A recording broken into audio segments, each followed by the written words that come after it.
മൂന്ന് നോമ്പിൻ്റെ രണ്ടാം ദിവസമായ ഇന്ന് ആണല്ലോ പ്രസിദ്ധമായ കപ്പൽ പ്രദക്ഷിണം. അത് നമ്മെ എല്ലാവരെയും ബലപ്പെടുത്തുകയും നമുക്ക് പുതിയ ഉൾക്കാഴ്ചകൾ നൽകുകയും ചെയ്യുന്നുണ്ട്. ഈ തിരുനാളിനെ മക്കാരണത്താൽ ബാവൂസ ദ് നിനുവായെ എന്നാണല്ലോ പറയപ്പെടുന്നത്. ബാവൂസ യാചനകളാണ്, പ്രാർത്ഥനകളാണ്, നിനിവേക്കാരുടെ പ്രാർത്ഥന. അത് ഏറ്റവും പൂർണ്ണമായ അർത്ഥത്തിലും അന്തരമായ വേദപുസ്തക അടിത്തറയിലുമെല്ലാം ഒപ്പിയെടുത്ത ഒരു സ്ഥലമാണ് ഇത്. യൗനാൻ അല്ലെങ്കിൽ യോന ശുശ്രൂഷ ചെയ്ത നിനിവേയെ നമ്മൾ പ്രത്യേകമായിട്ട് ഓർക്കുകയാണ്. കുറുവലങ്ങാടും കടുത്തുരുത്തിയിലും പുളിങ്കുന്നിലുമെല്ലാം മൂന്ന് നോമ്പ് വളരെ പ്രത്യേകമായ രീതിയിൽ ആഘോഷിക്കപ്പെടുന്നുണ്ട്. ബാവൂസ കീർത്തനം, യാചന പ്രധാനമായിട്ടും മാർ അപ്രയും പുണ്യവാളനും രചിച്ച ഗീതങ്ങളും സങ്കീർത്തനങ്ങളുമാണ്. നമ്മളിവിടെ ആഘോഷമായിട്ട് മൂന്ന് നോമ്പ് അനുഷ്ഠിക്കുമ്പോഴും അതിൽ നിന്ന് നമുക്ക് നഷ്ടപ്പെട്ട ഒരു അംശം ഞാൻ കരുതുന്നത് ഈ ഗീതങ്ങളാണ്. പുരാതന കാലത്ത് പള്ളിയിൽ നിശ്ചയിക്കപ്പെട്ട സമയത്ത് കുർബാനയുണ്ടാകും. പള്ളിക്ക് ചുറ്റും ആളുകൾ വന്ന് ചെറിയ ടെൻ്റ് ഉണ്ടാക്കി അവിടെ ഇരുന്ന് ഉപവസിക്കുകയാണ്, പ്രാർത്ഥിക്കുകയാണ്, സുവിശേഷം വായിക്കുകയാണ്, അപ്രേമിൻ്റെ കീർത്തനങ്ങൾ കേൾക്കുകയാണ്, സങ്കീർത്തനങ്ങൾ കേൾക്കുകയാണ്. കുർബാനയിൽ പങ്കെടുക്കാത്തവർ വീണ്ടും പള്ളിക്കകത്ത് വന്ന് കുർബാനയിൽ പങ്കെടുക്കും. ബാവൂസ നമുക്ക് നഷ്ടപ്പെട്ടു പോയി. നമ്മൾ തിരിച്ചെടുക്കേണ്ട ഒരു കാര്യം തന്നെയാണത്. കുറവിലങ്ങാട് അത് തിരിച്ചെടുത്തില്ലെങ്കിൽ മറ്റാരും അത് തിരിച്ചെടുക്കാൻ പോകുന്നില്ല. അതുകൊണ്ട് ഒരുപക്ഷെ വരും കാലങ്ങളിലൊക്കെ നമുക്ക് മൂന്ന് നോമ്പ് അതിൻ്റെ ശുദ്ധമായ അർത്ഥത്തിൽ 3 ദിവസവും സുറിയാനി പാട്ടുകളും മലയാള ഗീതങ്ങളും സമയോചിതമായ രീതിയിൽ പരിശുദ്ധ കുർബാനയും അർപ്പിച്ചുകൊണ്ട് നമ്മളത് പൂർണ്ണ അർത്ഥത്തിൽ എടുക്കുമ്പോഴാണ് ബാവൂസാദ് ദിനുവായെ എന്നുള്ള ആ ഒരു ചരിത്ര സംഭവവും ആ നോമ്പിൻ്റെ ഉള്ളിൽ കിടക്കുന്ന അർത്ഥവും നമുക്ക് പൂർണ്ണമായിട്ട് കണ്ടെത്താൻ കഴിയുകയുള്ളൂ. അത് നിസ്സാരമായ ഒരു കാര്യമല്ല. സങ്കീർത്തനങ്ങൾ മുഴുവനും ഈ 3 ദിവസം കൊണ്ട് പാടിത്തീർക്കുമായിരുന്നു. അപ്രേമിൻ്റെ ഗീതങ്ങളും വിപുലമായ ഖണ്ഡികകളാണ്. അതെല്ലാം സുറിയാനിയിലും മലയാളത്തിലും ആയിട്ട് നമ്മൾ പാടുമ്പോൾ വിശ്വാസികൾക്ക് അത് വലിയ ആവേശമാകും. അത്തരത്തിലുള്ള പ്രാർത്ഥനകളുടെ ഒരു സമുദ്ധാരണം നമ്മളുടെ സഭയിൽ അടിസ്ഥാനപരമായ ആത്മീയതയിലേക്ക് എത്താനും ഒരു പുനർവിചാരം നമ്മളുടെ ദയറാകൾക്കും മോണസ്ട്രികൾക്കുമൊക്കെ ലഭിക്കാനും ഇടയാകും. ഇവിടം 3 ദിവസവും സാധാരണ ഞാൻ മനസ്സിലാക്കിയിട്ടുള്ളത് രാവിലെ 7 മുതൽ വൈകിട്ട് ഒരു 4-5 മണി വരെയാണ്. ആ മണിക്കൂറുകളിൽ നമുക്ക് ഇത്തരത്തിൽ സഭയുടെ ആധ്യാത്മിക വേരുകളോട് ചേർന്ന് നിന്ന് അനുഷ്ഠിക്കുമ്പോഴാണ് അതിന് കൂടുതൽ ഓർഗാനിക്കായിട്ടുള്ള വളർച്ച എത്തുന്നത്. വളരെ വലിയ ഒരു ശ്ലൈഹിക സഭയാണ് നമ്മളുടേത്. ഒരു ശ്ലൈഹിക സഭയെ ഒരു നാടിൻ്റെ കോണിൽ ഒതുക്കി പമ്പായ്ക്കും ഭാരതപ്പുഴയ്ക്കുമിടയിൽ ചവിട്ടി ഒതുക്കപ്പെട്ട് കഴിഞ്ഞിരുന്ന സമൂഹമായിരുന്നു നമ്മൾ 1599 ശേഷം. പിന്നീട് വലിയ പരിശ്രമങ്ങൾ നമ്മൾ നടത്തി.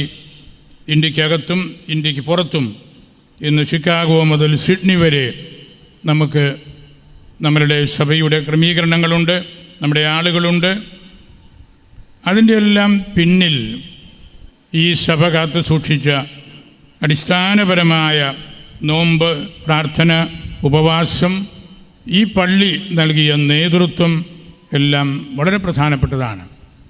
ഇന്ന് നമ്മൾ ഏതെങ്കിലും ഒന്നോ രണ്ടോ വ്യക്തികളെ മാത്രം എടുത്തു പറഞ്ഞ് അവർ വഴി സംഭവിച്ച വലിയ കാര്യമാണെന്നൊക്കെ നമ്മൾ പറയുമ്പോൾ അതെല്ലാം ചരിത്രത്തോട് നമ്മൾ പൂർണ്ണമായ നീതി പുലർത്തി സംസാരിക്കുന്നതല്ല. ഈ ആധുനിക കാലം കണ്ട ഏറ്റവും വലിയ ചരിത്രകാരനും സഭാസ്നേഹിയും പ്ലാസിഡ് അച്ഛനായിരുന്നു. പ്ലാസിഡ് പൊടിപാറ. പ്ലാസിഡ് അച്ഛന് ഒരു ഒറ്റപ്പെട്ട പ്രതിഭാസമായിരുന്നില്ല. കരിയാറ്റി മെൽപ്പാൻ്റെയും പറയമാക്കൽ ഗോവർണദോറിൻ്റെയും അദ്ദേഹത്തിൻ്റെ സഹോദരനായ പാണ്ഡി മെൽപ്പാൻ്റെയും തച്ചിൽ മാത്തൂത്തരകൻ്റെയും കുടക്കച്ചറ അന്തോണിക്കത്തനാരുടെയും നിധീരിക്കൽ മാണിക്യത്തനാരുടെയും പിന്തുടർച്ച, സ്വരം, ശൈലി, ചൈതന്യം, സംഭാഷണം, പ്രാർത്ഥന, ഉപവാസം, ദേശീയബോധം എല്ലാം സ്വന്തമാക്കിയ വ്യക്തിയാണ്. ഒരു സുപ്രഭാതത്തിൽ ഒരു പ്ലാസിഡ് അച്ഛൻ പിറക്കുകയായിരുന്നില്ല. നൂറ്റാണ്ടുകളിലൂടെ ഈ സഭയെ വളർത്തിയ പുണ്യപുരുഷന്മാരെ പഠിച്ചും മനസ്സിലാക്കിയും സുറിയാനി ഭാഷയുടെ മികവ് എന്താണെന്ന് ഉള്ളിൽ അനുഭവിച്ചറിഞ്ഞും ഒക്കെ ഈ സഭയെ വളർത്തിയ വ്യക്തിയാണത്. ഈ നാട്ടിൽ പിറന്ന ശ്ലൈഹിക സഭ അതിൻ്റെ സമഗ്രതയിൽ വളരണമെന്ന് ഇവർക്കെല്ലാം നിർബന്ധമുണ്ടായിരുന്നു. ഇതൊരു അപ്പസ്തോലിക സഭയാണ്. അത്യപൂർവമായ ചരിത്രമുള്ള സഭയാണ്. അത് ഈ രാജ്യത്തിൻ്റെ മണ്ണിൽ വളരണം എന്ന് പ്ലാസിഡ് അച്ഛനെ പോലെയുള്ളവർ ശക്തമായിട്ട് പഠിപ്പിച്ചു. അതിൻ്റെ എല്ലാം ഫലമായിട്ടാണ് നമുക്ക് നമ്മുടെ ആരാധനക്രമങ്ങളും അതുപോലുള്ള കാര്യങ്ങളുമൊക്കെ കുറേയെങ്കിലും പുനരുദ്ധരിക്കാനും അത് നമുക്ക് മെച്ചപ്പെട്ട രീതിയിൽ ഉപയോഗിക്കാനുമൊക്കെ സാധിക്കുന്നത്. ഇത്തരം ആത്മീയ പൈതൃകങ്ങൾ നമ്മൾ സ്വന്തമാക്കുന്നത് വഞ്ചന കൊണ്ടോ ചൂഷണം കൊണ്ടോ ഒന്നുമല്ല. നമ്മൾ സഭയോട് ചേർന്ന് സഭയുടെ മനസ്സ് എന്താണെന്ന് മനസ്സിലാക്കിക്കൊണ്ടാണ്. അങ്ങനെ പ്രവർത്തിക്കുമ്പോൾ ചിലർക്കെല്ലാം പ്രയാസങ്ങളും പ്രതിസന്ധികളുമൊക്കെ ഉണ്ടായേക്കാം. നമ്മൾ 3 നോമ്പിനെക്കുറിച്ച്, നമ്മുടെ സഭയെക്കുറിച്ച്, നമ്മുടെ ആരാധനാക്രമത്തെക്കുറിച്ച്, യോനാ പ്രവാചകനെക്കുറിച്ചൊക്കെ സംസാരിക്കണം.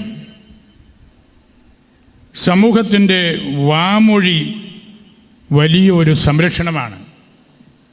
നമ്മൾ സാധാരണ ജീവിതത്തിൽ എന്തു പറയുന്നുവോ അതിനാണ് കൂടുതൽ കരുത്ത്. വാമൊഴിയായിട്ട് നമ്മൾ സംസാരിക്കുന്ന കാര്യങ്ങൾക്ക് വലിയ ശക്തിയുണ്ട്. ഈ 3 നോമ്പിനെക്കുറിച്ച് ഈ ദേശവാസികൾ അതുപോലെ സംസാരിച്ച് വളർത്തിയ വലിയൊരു കാര്യമാണ് നമുക്കും ഓർമ്മയിൽ കണ്ടെത്താനുള്ളത്. ആ ഓർമ്മകളിൽ പൗരസ്ത്യ സുറിയാനി സഭയ്ക്കും അതിൻ്റെ ഭാഷയ്ക്കും തനതായ കോൺട്രിബ്യൂഷൻ നൽകാനുണ്ട്. അവിടെ നമ്മൾ ആത്മാർത്ഥമായിട്ട് നമ്മുടെ പൈതൃകങ്ങളെ സംരക്ഷിക്കാൻ കടപ്പെട്ടവരുമാണ്. പ്രായശ്ചിത്തത്തിൻ്റെ വിചാരം നൽകുന്ന 3 ദിനങ്ങളാണ് 3 നോമ്പ്. ഇന്ന് പ്രായശ്ചിത്തം എന്നൊക്കെ പറഞ്ഞാൽ ചെറുപ്പക്കാരൊക്കെ മനസ്സിലാകുക പോലുമില്ലായിരിക്കും.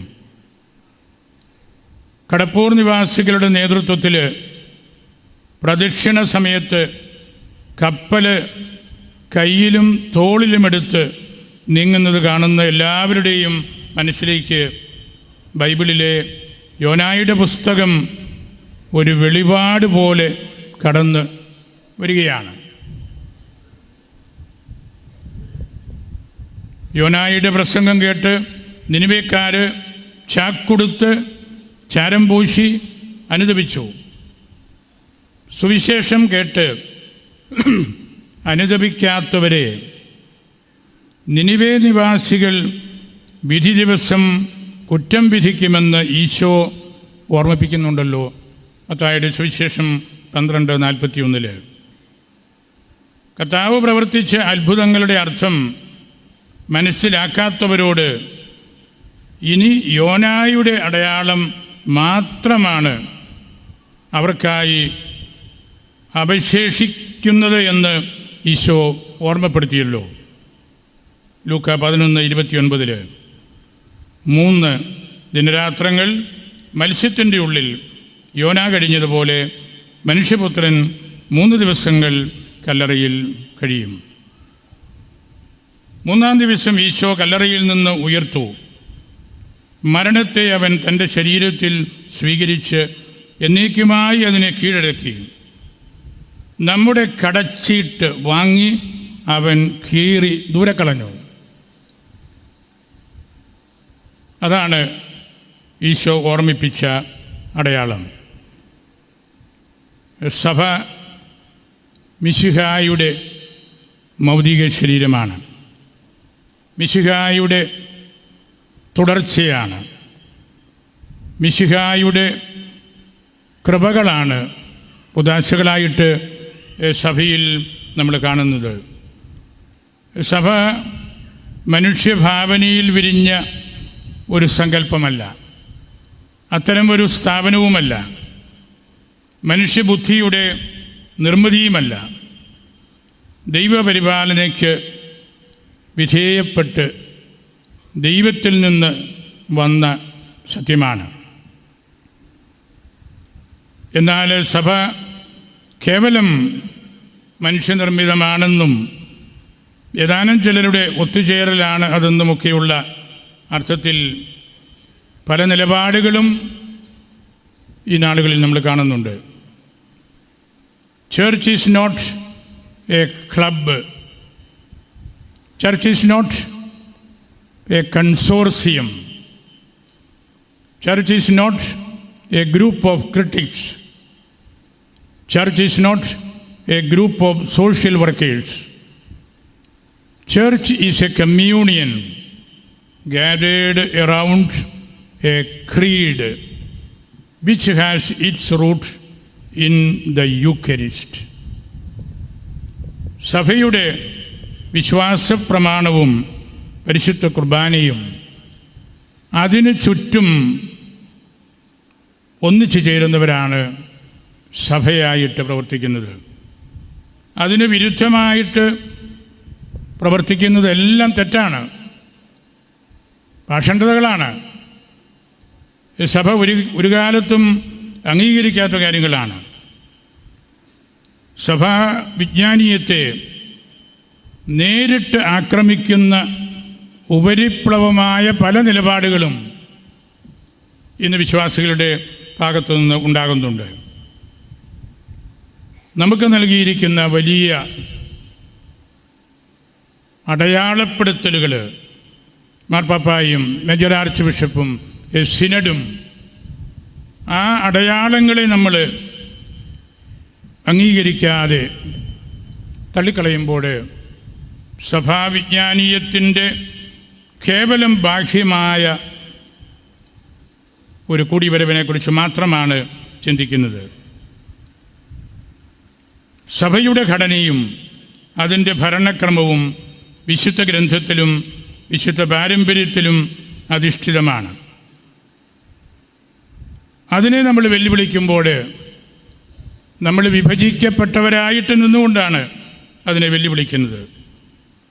അത് അരാജകത്വമാണ്, സമാധാനം നഷ്ടപ്പെടുത്തലാണ്, അച്ചടക്കം എടുത്തുകളയലാണ്.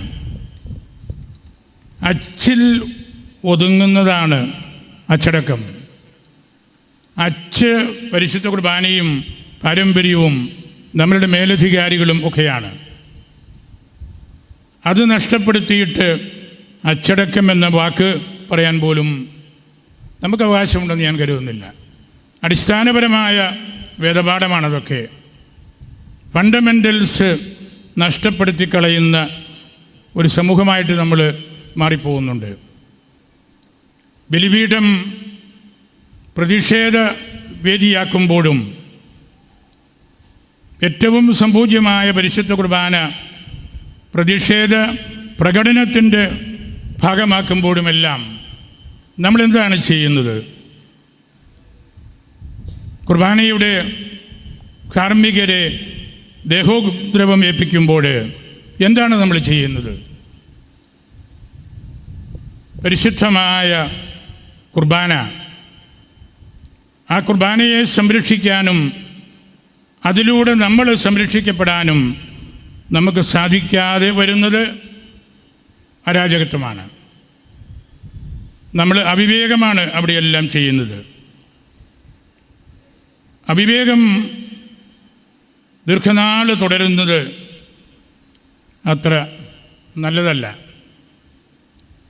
സഭ അവഹേളിക്കപ്പെട്ടുകൊണ്ടിരിക്കുകയാണ്. നമുക്കെല്ലാവർക്കും അറിയാവുന്ന കാര്യമാണ്, it is the Eucharist that makes the church. പരിശുദ്ധ കുർബാനയാണ് സഭയെ നിർമ്മിക്കുന്നത്. തെരുവീതിയിൽ നിന്ന് വെല്ലുവിളിച്ച് നമുക്ക് സഭയെ നവീകരിക്കാനാവില്ല. നമുക്ക് സഭയെ നവീകരിക്കേണ്ടത് പരിത്യാഗവും എളിമയും വിനയവും നിസ്വാർത്ഥമായ സേവനങ്ങളും വഴിയാണ്.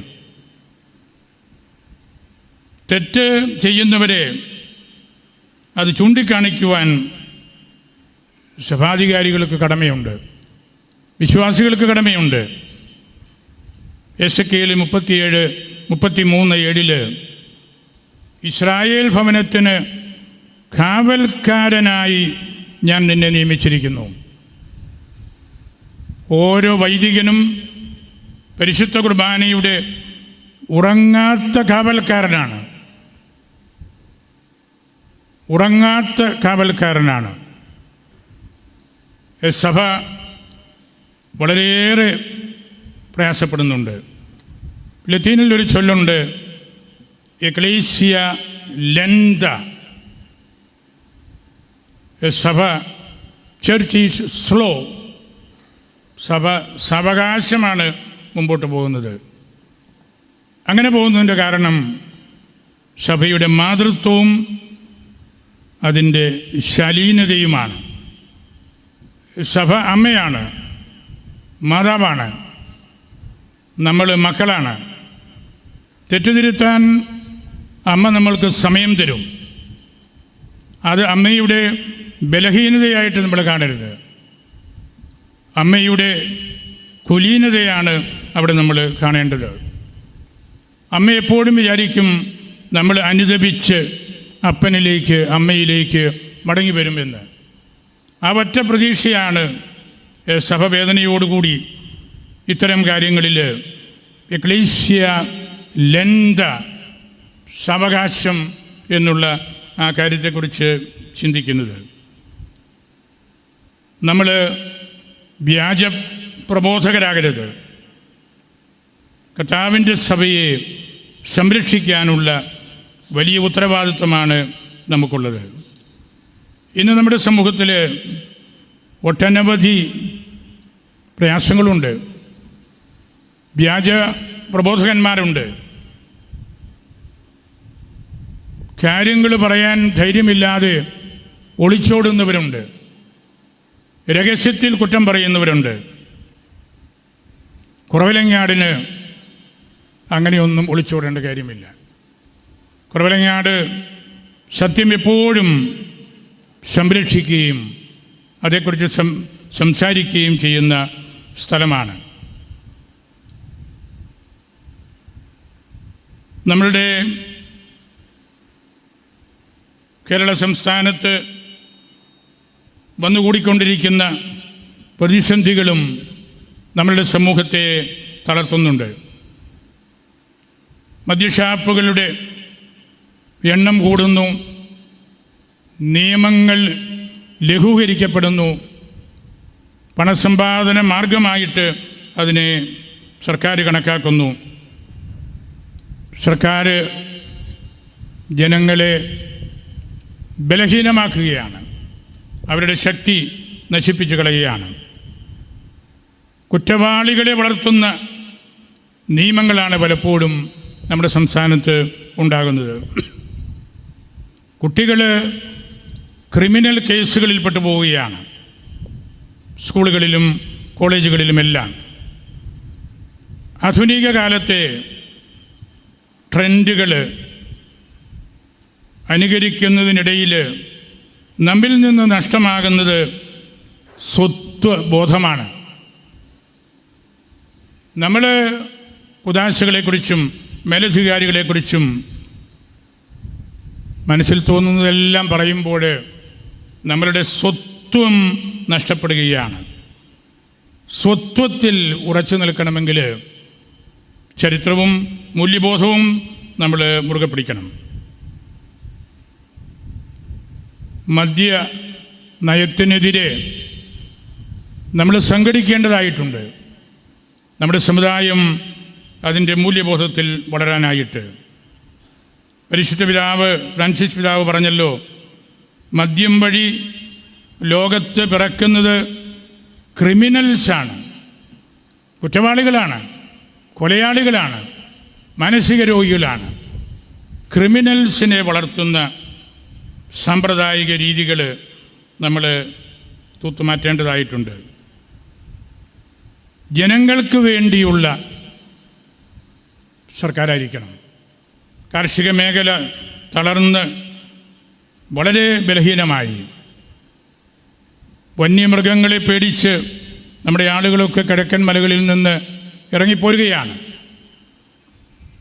ദളിത് സഹോദരങ്ങളെ ഷെഡ്യൂൾഡ് കാസ്റ്റിൽപ്പെടുത്താൻ എത്രയോ തവണ നമ്മൾ മുഖ്യമന്ത്രിയെയും കേന്ദ്രമന്ത്രിമാരെയും സമീപിച്ചു. ഒന്നും സംഭവിക്കുന്നില്ല. ഇവിടെയും ആ സഹോദരങ്ങൾ വളരെയേറെയുള്ള ഒരു ദേശമാണ്. അവരുടെ കാര്യത്തിൽ നമ്മളുടെ രൂപത വളരെയധികം ശ്രദ്ധിച്ചിരുന്നു. 40,000 വിശ്വാസികളെ പങ്കെടുപ്പിച്ചാണ് രാമപുരത്ത് നമ്മൾ 2 മാസം മുമ്പ് ദളിത് ക്രൈസ്തവ സമുദ്ധാരണത്തിന് വേണ്ടി ഒന്നിച്ചത്. സർക്കാരിനോട് പലതവണ നമ്മൾ ആവശ്യപ്പെട്ടിട്ടുള്ള കാര്യമാണ്. EWS വന്നപ്പോൾ ഇക്കണോമിക്കലി വീക്കർ സെക്ഷൻ ഏറ്റവും ശാസ്ത്രീയമായിട്ട് പഠിച്ചതും റിപ്പോർട്ട് കൊടുത്തതും നമ്മുടെ രൂപതയാണ്.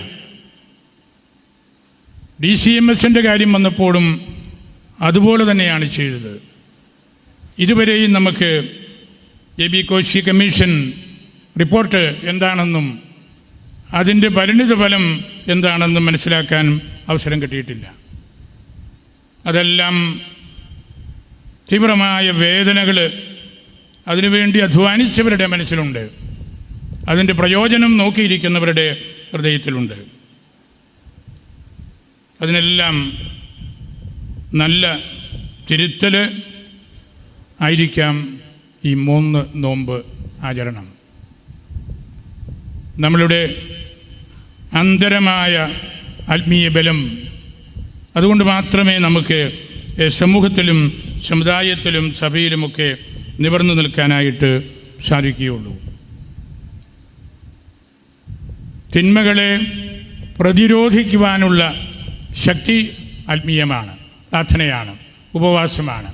അവിടെയാണ് ഈ 3 നോമ്പ് ഇന്നും നമുക്ക് വലിയൊരു ആധ്യാത്മിക ശക്തിയായിട്ടും നമ്മുടെ ജീവിതത്തിൻ്റെ കോൺസ്റ്റിറ്റ്യൂഷൻ പോലെ നിൽക്കുന്ന ഘടകമായിട്ടും ഒക്കെ നമ്മൾക്ക് കാണേണ്ടത്. നമ്മൾ വിവേകമുള്ളവരായിരിക്കണം, സഭയോട് ചേർന്ന് നിൽക്കണം, പരിശുദ്ധ കുർബാനയെ അവഹേളിക്കരുത്. ലോകചരിത്രത്തിൽ ഇതുവരെയും പരിശുദ്ധ കുർബാനയെ ഇത്രമാത്രം അവഹേളിക്കുകയും ലാഘവബുദ്ധിയോടെ കാണുകയും ചെയ്ത ഒരു കാലഘട്ടവും കാണുകയില്ല. നീറോ ചക്രവർത്തിയുടെ പീഡനകാലത്ത് പോലും കുർബാനയുടെ നേർക്കുള്ള അവഹേളനം ഇത്രയും ഉണ്ടായിരുന്നെന്ന് ഞാൻ മനസ്സിലാക്കിയിട്ടില്ല. അതുകൊണ്ട് നമ്മൾ പിള്ള കളിക്കരുത്. നമ്മൾ ദൈവത്തെയാണ് അവഹേളിക്കുന്നത്. പരിശുദ്ധ കുർബാന ഈശോയുടെ പൂർണ്ണമായ സാന്നിധ്യമാണ്. അത് ഏറ്റവും പരിശുദ്ധമായിട്ട് കൈകാര്യം ചെയ്യാനുള്ള ഉത്തരവാദിത്വമാണ് സഭയ്ക്കുള്ളത്, നമുക്കുള്ളത്, ഓരോ വിശ്വാസിക്കുമുള്ളത്. ആരും അതിൽ നിന്ന് മാറി നിൽക്കാൻ മനസ്സ് കാണിക്കരുത്. എല്ലാവരും കൂടെ ചേർന്നാണ് നമ്മൾ സഭയുടെ ഐക്യം കാണേണ്ടത്. നമ്മൾ കേവലം ഒരു യുണൈറ്റഡ് ചർച്ചല്ല, നമ്മളെപ്പോഴും ഒരു യൂണിഫൈയിങ് ചർച്ചാകണം. പ്ലാസിഡച്ചൻ്റെ ചിന്ത ഏതായിരുന്നു? നമുക്കൊരു ഫുൾ പാക്കേജാണ് വേണ്ടത്. നമ്മുടെ ദൈവശാസ്ത്രവും ഡിസിപ്ലിനും ആചാരക്രമങ്ങളും അങ്ങനെ സമ്പുഷ്ടമായ ഒരു പാക്കേജാണ് ഈ ശ്ലൈഹിക സഭയ്ക്ക് വേണ്ടത്.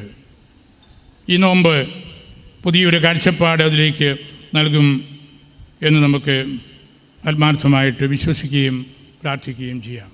ധാരാളം ആളുകൾ ഇതിൽ വന്ന് പങ്കെടുക്കുന്നുണ്ട്. ഇടവക്കാരും പുറത്തുനിന്ന് വന്നവരുമെല്ലാം. നിങ്ങളെല്ലാവരും ഇവിടെ വന്ന് കുർബാനയിൽ പങ്കെടുക്കണമെന്ന ആഗ്രഹത്തോടു കൂടിയാണ് വരുന്നത്. പ്രാർത്ഥിക്കണമെന്നുള്ള ആഗ്രഹത്തോടു കൂടിയാണ് വരുന്നത്. ലളിതമായ ജീവിതം നയിക്കണം എന്നുള്ള ആഗ്രഹത്തോടു കൂടിയാണ്. ക്രിസ്തീയതയുടെ മാന്യത എന്ന് പറയുന്നത് വിശുദ്ധിയും ലാളിത്യവുമാണെന്നുള്ള ആ ബോധ്യത്തോടു കൂടിയാണ്. അങ്ങനെ നമ്മൾ പെരുമാറുമ്പോഴാണ് സഭയിൽ ഐക്യമുണ്ടാകുന്നത്. നമുക്ക് ആത്മാർത്ഥമായിട്ട് പ്രാർത്ഥിക്കാം. ഈ തിരുനാൾ ഇതുപോലെ ക്രമീകരിച്ച ആർച്ച് പ്രീസ്റ്റിനെ ഞാൻ സന്തോഷത്തോടെ ഓർക്കുന്നു. പല ദിവസങ്ങളായിട്ട് ഈ തിരുനാളിൻ്റെ കാര്യങ്ങളെല്ലാം മാധ്യമങ്ങളിലൂടെ ഞാൻ കാണുന്നുണ്ടായിരുന്നു. നിങ്ങളുടെ ആലോചന, ഇതിനു വേണ്ട കൂടിവരവുകൾ, പള്ളി കൈക്കാരന്മാർ, കമ്മിറ്റിക്കാർ, അതുപോലെ നമ്മളുടെ ഉദ്യോഗസ്ഥ വൃന്ദങ്ങളുമായിട്ടുള്ള ചർച്ചകളെല്ലാം നല്ല ഡിസിപ്ലിൻഡായിട്ട് നമുക്കിത് നടത്താൻ കഴിയുന്നു.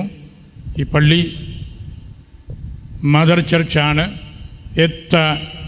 എമ്മ അനേകം പള്ളികളുടെ അമ്മയാണ്, തറവാടാണ്. ഈ പള്ളിമുറിയും അതുപോലെ തന്നെയാണ്. ആ പാരമ്പര്യങ്ങളെല്ലാം നമ്മുടെ ആർച്ച് പ്രീസ്റ്റ് അതിമനോഹരമായിട്ട് കാത്തു സൂക്ഷിച്ചു.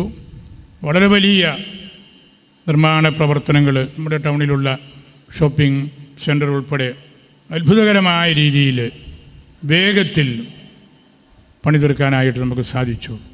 ഈ കുറവലങ്ങാടിൻ്റെ ബാഹ്യമായിട്ടുള്ള ഒരുപാട് കാര്യങ്ങൾ മാറ്റി അതുവഴി അന്തരമായിട്ട് ഉള്ളിൽ ആത്മീയമായിട്ട് നല്ല കൺസോളിഡേഷൻ നടത്താൻ അച്ഛന് സാധിച്ചു. അച്ഛൻ്റെ പരിശുദ്ധമായ കുർബാന അർപ്പണ രീതിയും ആഴമായ വചന വ്യാഖ്യാന ശൈലികളും വളരെ ലളിതമായ ജീവിതക്രമങ്ങളും നമ്മൾ കണ്ടുപിടിക്കേണ്ടതാണ്. വളരെ സിമ്പിളായിട്ടുള്ള ജീവിതമാണ് അച്ഛൻ്റേത്. അച്ഛനൊന്നും ആവശ്യമുള്ളതായിട്ട് അച്ഛൻ ഒരിക്കലും പറഞ്ഞിട്ടില്ല. അച്ഛനൊന്നും വേണ്ട, നമ്മൾ നന്നായിട്ട് ജീവിച്ചാൽ മാത്രം മതി. ആ ഒരു വലിയ ആപ്റ്റിറ്റ്യൂഡ് ഈ ദേശത്തിന് അച്ഛൻ നൽകിയത് ഞാൻ ഹൃദയത്തിൽ സൂക്ഷിക്കുകയാണ്. വലിയൊരു സ്പിരിച്വൽ ലീഡർഷിപ്പ് ഇവിടെ നൽകി. അതിന് പ്രകാശമുണ്ടായിരുന്നു, അതിന് ചൂടുണ്ടായിരുന്നു. ആ ലൈറ്റും ആ വാംതും നമുക്ക് ഇന്നും ഈ 3 നോമ്പിനിടയിലും ഈ നിമിഷത്തിലൂടെ കാണാൻ സാധിക്കും. അച്ഛനെയും അച്ഛൻ്റെ സഹപ്രവർത്തകരായ എല്ലാ വൈദികരെയും സ്നേഹത്തോടെ ഓർക്കുന്നു. നിങ്ങളെല്ലാവരെയും മർത്തുമറിയത്തിന് പരിശുദ്ധ അൽഫോൻസാമ്മയ്ക്ക് സമർപ്പിച്ച് എൻ്റെ വാക്കുകൾ ഉപസംഹരിക്കുന്നു.